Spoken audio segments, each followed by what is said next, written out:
প্রিয় দর্শকবৃন্দ, আজকের এই ভিডিওতে আমরা আলোচনা করব এসবিআই মানে স্টেট ব্যাংক অফ ইন্ডিয়ার কেওয়াইসি ফর্ম কিভাবে ফিল করতে হয়। আপনাদেরকে এ টু জেড জানাবো যে আপনারা কিভাবে এই কেওয়াইসি ফর্মটি ফিল করতে পারবেন। তাহলে ভিডিওটা অবশ্যই প্রথম থেকে শেষ পর্যন্ত দেখুন। তাহলে চলুন বন্ধুরা ভিডিওটি শুরু করি। প্রথমে দেখুন, এটি হলো একটি এসবিআই বা স্টেট ব্যাংক অফ ইন্ডিয়ার একটি কেওয়াইসি ফর্ম। প্রথমে দেখুন ব্রাঞ্চ নেম, এখানে আপনার যে ব্রাঞ্চে অ্যাকাউন্ট আছে সেই ব্রাঞ্চটি লিখে দিবেন। আমি দেখুন আপনাদের দেখানোর জন্য এখানে বাঁকুড়া বা বাঁকুড়া ব্রাঞ্চ লিখেছি। তারপর উপরে দেখুন ডেট, এখানে আপনি যে ডেটে ফর্মটি ফিল করছেন বা জমা দিবেন যে ডেটে, সেই ডেটটি আপনি এখানে দিবেন। তারপরে দেখুন ব্রাঞ্চ কোড, এই ব্রাঞ্চ কোডের অপশনটি ফাঁকা রেখে দিবেন। আপনি যদি জানেন তাহলে অবশ্যই লিখবেন, আর যদি না জেনে থাকেন তাহলে লেখার দরকার নেই। তারপর দেখুন কাস্টমার আইডি, আপনার যে পাসবুকে কাস্টমার আইডিটি আছে সেটি দেখে এই বক্সটিতে লিখে দিবেন। তারপর দেখুন অ্যাকাউন্ট টাইপ, এখানে আপনি আপডেট অপশনে ঠিক চিহ্ন দিবেন। এরপরে অ্যাকাউন্ট নাম্বার, আপনার যে পাসবুকে অ্যাকাউন্ট নাম্বারটি আছে সেই অ্যাকাউন্ট নাম্বারটি আপনি এই বক্সটিতে পূরণ করে দেবেন। তারপরে দেখুন অ্যাকাউন্ট টাইপ, আপনার এখানে অ্যাকাউন্ট কি টাইপের, নর্মাল অ্যাকাউন্ট না স্মল অ্যাকাউন্ট না মাইনর অ্যাকাউন্ট, আপনার এখানে যে অ্যাকাউন্টটি আছে সেই বক্সটিতে ঠিক দিবেন। আমি দেখুন এখানে নর্মালে ঠিক দিয়েছি। আপনি যদি মাইনর হয়ে থাকেন মানে 18 বছরের নিচে হয়ে থাকেন তাহলে এখানে মাইনর অপশনটিতে ক্লিক করবেন। মানে এখানে যদি কেউ 18 বছর নিচে হয়ে থাকে তাহলে এখানে মাইনর বক্সটিতে ঠিক চিহ্ন দেবেন। এরপর দেখুন এই পার্সোনাল ডিটেলস, এখানে দেখুন নেম, আপনার যে নামটি আছে সেখানে আপনি নামটি দিবেন। এখানে দেখুন আপনাদের দেখানোর জন্য আমি গোপাল পাল লিখেছি, এখানে একটি বক্স ফাঁকা দিয়ে আপনার টাইটেলটা লিখবেন। আর যদি মিডিল নেম হয়ে থাকে তাহলে প্রথমে নাম, তারপরে একটি বক্স ফাঁকা দিয়ে মিডিল নেম, তারপরে একটি বক্স ফাঁকা দিয়ে আপনার টাইটেলটি লিখবেন। তারপর দেখুন 3 নম্বরে ডেট অফ বার্থ, আপনার যে তারিখে জন্ম সেই তারিখটি আপনি এখানে লিখবেন। তারপর দেখুন জেন্ডার 4 নম্বরে, এখানে আপনি যদি মেল হয়ে থাকেন তাহলে প্রথম বক্সটিতে ক্লিক করবেন, আর যদি ফিমেল হয়ে থাকেন তাহলে আপনি সেকেন্ড বক্সটিতে ক্লিক করবেন, আর যদি থার্ড ল্যাঙ্গুয়েজ হয়ে থাকেন তাহলে 3 নম্বর বক্সটিতে ক্লিক করবেন। এরপর দেখুন 5 নম্বর আছে মেরিট স্ট্যাটাস, আপনার যদি বিয়ে হয়ে থাকে তাহলে মেরিট মানে ফার্স্ট বক্সটিতে ঠিক চিহ্ন দিবেন। তারপর আপনি যদি আনমেরিড হয়ে থাকেন মানে আপনার যদি বিবাহ না হয়ে থাকে তাহলে সেকেন্ড বক্সটিতে ক্লিক করবেন। তারপরে 6 নম্বরে দেখুন নো অফ ডিপেন্ডেন্ট, মানে আপনার উপরে কজন আপনার পরিবারে ডিপেন্ড করে থাকেন, এখানে দেখুন আমি 3 জন লিখেছি। আর আপনি যদি একজন স্টুডেন্ট হয়ে থাকেন তাহলে এখানে কোনো কিছু লেখার দরকার নেই। তারপর 7 নম্বরে দেখুন এখানে আপনি কার ডিটেলস দিতে চাইছেন, আপনার যদি পিতার ডিটেলসটা দিতে চান তাহলে অবশ্যই প্রথম বক্সটিতে ঠিক চিহ্ন দিবেন, আর আপনি যদি মায়ের ডিটেলসটা দিতে চান তাহলে সেকেন্ড বক্সটিতে ঠিক চিহ্ন দিবেন। এখানে দেখুন আমি ফাদার অপশানে ক্লিক করেছি, মানে প্রথম বক্সটিতে ঠিক চিহ্ন দিয়েছি। তারপরে দেখুন এখানে নিচে বাবার নামটি লিখে দেবেন। আপনি যদি মায়ের বক্সটি ঠিক করেন তাহলে এখানে নিচে মায়ের নামটি লিখে দিবেন, একটি বক্স ফাঁকা দিয়ে টাইটেলটি লিখবেন। তারপর 8 নম্বরে দেখুন সবচেয়ে উপরে নেম অফ গার্ডিয়ান, মানে আপনি যদি একজন 18 বছরের নিচে কেওয়াইসি ফর্ম ফিল করছেন তাহলে তার এখানে গার্ডিয়ানের নামটি লিখবেন, মানে তার বাবার নাম বা মায়ের নামটি লিখবেন। আর যদি আপনি 18 বছরের নিচে কারো ফর্ম ফিল করছেন না, আপনি 18 বছরের উপরের ফর্ম ফিল করছেন তাহলে এই বক্সটিতে কিছু লেখার দরকার নেই। তারপর 9 নম্বরে আপনি ইন ইন্ডিয়ান বক্সটিতে ঠিক চিহ্ন দিবেন। আর আপনি যদি অন্য দেশ থেকে বিলং করে থাকেন তাহলে আদার্স অপশনে ক্লিক করবেন আর কান্ট্রি নেমটা লিখবেন, মানে আপনি কোন দেশে থাকেন সেই দেশের নামটি লিখবেন। আর 10 নম্বরে দেখুন সিটিজেনশিপ, এখানে আপনি ইন্ডিয়ান লিখে দেবেন। তারপর 11 নম্বরে আসুন অকুপাইটেশন টাইপ, মানে আপনি এখানে কি কাজ করেন। আপনি যদি স্টেট গভর্নমেন্টের কাজ করেন তাহলে প্রথম বক্সটিতে ঠিক চিহ্ন দেবেন, আর আপনি যদি সেন্ট্রাল গভর্নমেন্টের কাজ করেন তাহলে সেকেন্ড বক্সটিতে ক্লিক করবেন, বা আপনি যদি আলাদা ডিফেন্সে কাজ করেন তাহলে তার পরের বক্সটিতে ক্লিক করবেন।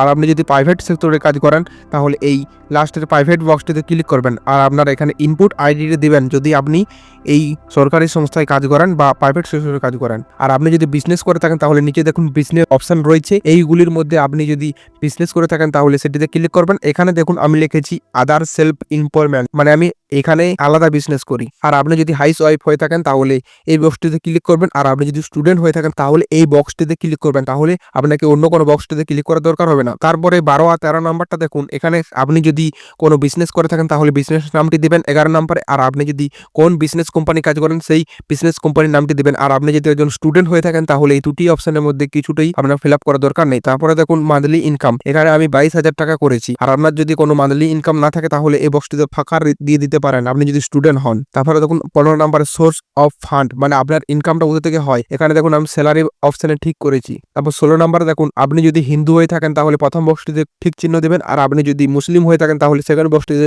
ঠিক চিহ্ন দেবেন। আর আপনি যদি খ্রিস্টান হন তাহলে 3 নম্বর বক্সে, আর যদি আপনি শিখ হন তাহলে 4 নম্বর বক্সে ক্লিক করবেন। তারপর দেখুন 7 নম্বরে ক্যাটাগরি, আপনার ক্যাটাগরি যদি জেনারেল হয়ে থাকেন তাহলে প্রথম বক্সটিতে ক্লিক করবেন, আর যদি ওবিসি হয়ে থাকেন তাহলে সেকেন্ড বক্সটিতে, আর যদি এসসি হয়ে থাকেন তাহলে 3 নম্বর বক্সটিতে ক্লিক করবেন, আর যদি এসটি পাঁচটি হয়ে থাকেন তাহলে চতুর্থ নাম্বার বক্সটিতে ঠিক চিহ্ন দেবেন। তারপর দেখুন 18 নম্বরে এটিতে আপনি নো ক্লিক করে দেবেন। তারপর 19 নম্বরে দেখুন এডুকেশন কোয়ালিফাই, মানে আপনি যদি 10 পাস করে থাকেন তাহলে দ্বিতীয় বক্সটিতে ক্লিক করবেন। দেখুন আমি 10 পাসের ফর্ম ফিল আপ করছি, তাহলে তাই দ্বিতীয় বক্সটিতে ক্লিক করেছি। আর যদি 9 পাস হন তাহলে প্রথম বক্সটি ক্লিক করবেন। আর যদি গ্রাজুয়েট হয়ে থাকেন তাহলে 3 নম্বর বক্সটিতে ক্লিক করবেন, মানে ঠিক চিহ্ন দেবেন।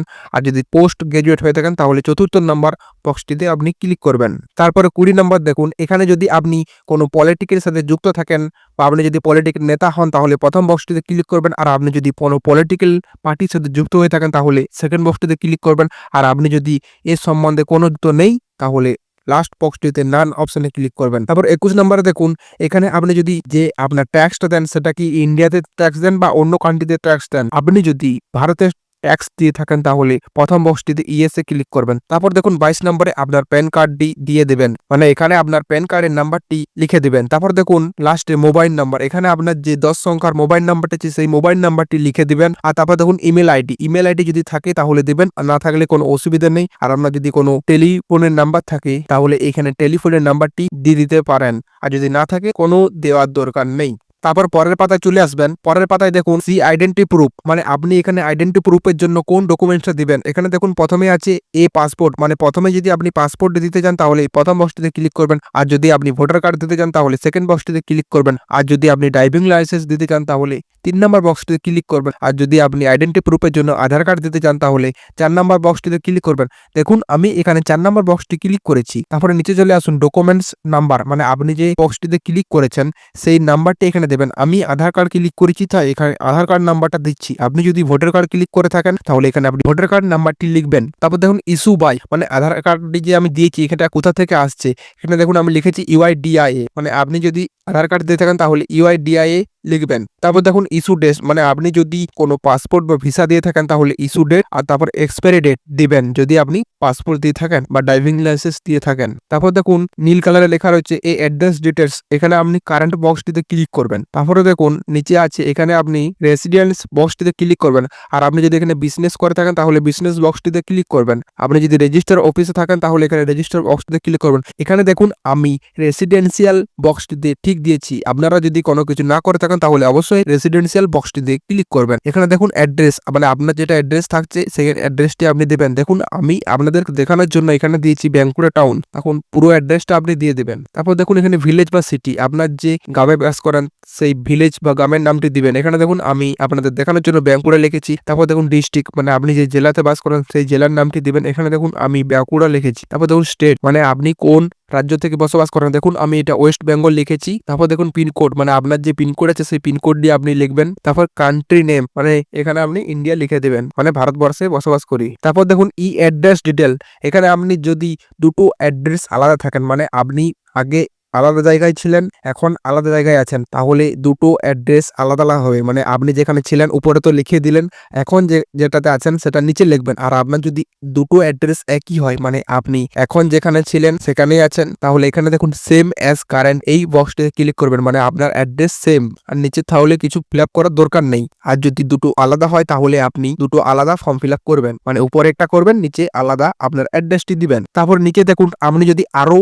আলাদা জায়গায় থাকেন তাহলে সেখানে দেখুন আপনাকে এখানে ইউটিলিটি বিল বা বিভিন্ন ডকুমেন্টস লাগবে, তারপরে আপনার ডিটেলসটি খুঁজবে, এটি আপনি না দিতেও পারেন। তারপর দেখুন নিচে চলে আসবেন, এখানে দেখুন আপনারা একটি সই করবেন। এখানে দেখুন ভালো করে লিখিয়ে দিয়েছে যে কালো পেনে আপনাদেরকে সই করতে হবে, তাই এখানে আপনি কালো পেনে সই করবেন। আর যদি আপনি সই করতে না জানেন তাহলে একটি হাতের ছাপ দেবেন, মানে আঙুলের থাম দেবেন, থাম পেস্ট দেবেন। তারপর দেখুন এখানে পাসপোর্ট সাইজের, মানে আপনার যে ফটোটি আছে বা ছবিটি আছে সেই ছবিটি পাসপোর্ট সাইজে করে এখানে চিটিয়ে দেবেন। তারপর দেখুন প্লেস, মানে আপনি যে প্লেসে বসবাস করেন, মানে আপনি যে এরিয়াতে বসবাস করেন সেই এরিয়ার নামটি লিখবেন। তারপর দেখুন ডেট, মানে আপনি যে তারিখে জমা দিবেন এই ফর্মটি সেই তারিখটি এখানে আপনি লিখবেন। আর তারপর দেখুন নিচে যেটা আছে সেটা আপনাদেরকে কিছু করার দরকার নেই, এটা অফিসের লোক যা করার করবে। আপনাকে এইটা জমা দিয়ে দিবেন আর এখানে তার সাথে এই ফর্মটির সাথে আধার কার্ড প্যান কার্ড একসঙ্গে জয়েন করে আর আপনার অরিজিনাল কপিগুলো নিয়ে যাবেন, তাহলে আপনার কাজ হয়ে যাবে। তো প্রিয় দর্শক বন্ধু, এই ছিল আজকের ভিডিওটি ভালো লাগলে অবশ্যই অবশ্যই অবশ্যই একটি লাইক দিন। চ্যানেলটি নতুন হয়ে থাকলে চ্যানেলটিকে অবশ্যই সাবস্ক্রাইব করুন। তো ভিডিওটি কেমন লাগলো তা অবশ্যই কমেন্ট করে আপনার মতামত জানান। তো ধন্যবাদ, দেখা হচ্ছে কোনো পরবর্তী নতুন ভিডিওতে। ততক্ষণ ভালো থাকুন, সুস্থ থাকুন।